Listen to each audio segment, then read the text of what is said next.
White skin டோனில் இருக்கிற மென்ஸை மட்டும்தான் உமன்ஸுக்கு ரொம்ப ரொம்ப பிடிக்குமா? இதுக்கான பதில், உலக அழகியாகவே இருந்தாலுமே அவங்க ஸ்கின் டோனையும் அழகையும் பொண்ணுங்க பார்க்கவே மாட்டாங்க. அப்படியா? கலரையும் அழகையும் பார்ப்பவங்க ஆண்கள் மட்டும்தான். அப்படியா?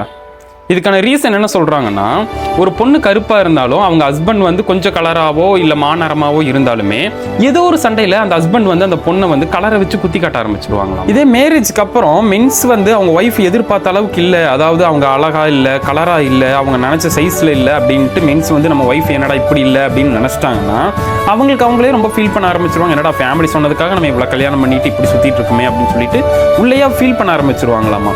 இது வந்து ஆண்களோட பிறவி குணம்னு சொல்கிறாங்க. பட் இது கன்ஃபார்மா என்னன்னு தெரியல.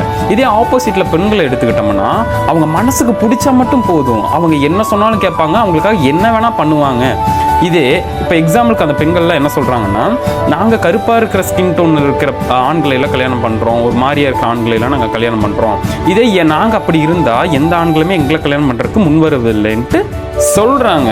இதெல்லாம் தாண்டி பெண்களோட ஒப்பீனியன் என்னன்னா, நாங்கள் ரொம்ப வழுக்கு தலையாக இருக்கிற ஆண்களை கூட கல்யாணம் பண்ண வர்றோம், அந்த இடத்துல நாங்கள் அழகாக பார்க்கறது இல்லை, எங்களை விட கலர் ரொம்ப கம்மியாக இருக்கிற பிளாக் ஸ்கின் கொண்ட ஆண்களையும் நாங்கள் லவ் பண்ணிட்டு இருக்கிறோம், அதுலேயும் நாங்கள் கலரை பார்க்கறது இல்லை அப்படின்னு சொல்லிட்டு அவங்களோட பாயிண்ட் ஆஃப் வியூவில் நிறையவே சொல்லிட்டு இருக்கிறாங்க. இதெல்லாம் தாண்டி வந்து நாங்கள் தகுதி தராதரம் பார்க்கறதே இல்லை, ஸோ அதனாலே நாங்கள் ஏமாற்றப்படுறோம் அப்படின்னு சொல்லிட்டு பெண்கள் சொல்கிறாங்க. என்னமோ ஆக மொத்தத்தில் பெண்களை குறை சொல்கிற மாதிரினா இந்த ஒரு விஷயத்தை சொல்லலாம், பெண்கள் ஆடம்பரத்தையும் வசதியும் பார்த்து தான் அவங்கள அனலைஸ் பண்ணாமல் லவ்வோ மேரேஜோ பண்ண ஆரம்பிப்பாங்க. இது வந்து வேர்ல்டு வைடு இருக்குது அப்படின்ட்டு எல்லாருமே சொல்கிறாங்க. இதெல்லாம் தாண்டி கேரக்டருக்கு மீறினது ஒன்றுமே கிடையாது. ஒரு பையன் உங்களை தங்க மாதிரி பார்த்துக்கிறானா அவனை தூக்கிட்டு போங்க, ஒரு பொண்ணு உங்களை வயர மாதிரி பார்த்துக்கிறாங்களா அவங்கள பத்திரமா வச்சுக்கோங்க. ஸோ வசதி, ஆடம்பரம், அழகு, நிறம் இதெல்லாம் எதுத்தையும் தாண்டி அவங்களோட கேரக்டர் தான் ஃபர்ஸ்ட் குவாலிட்டியை நீங்கள் பார்க்கணும்.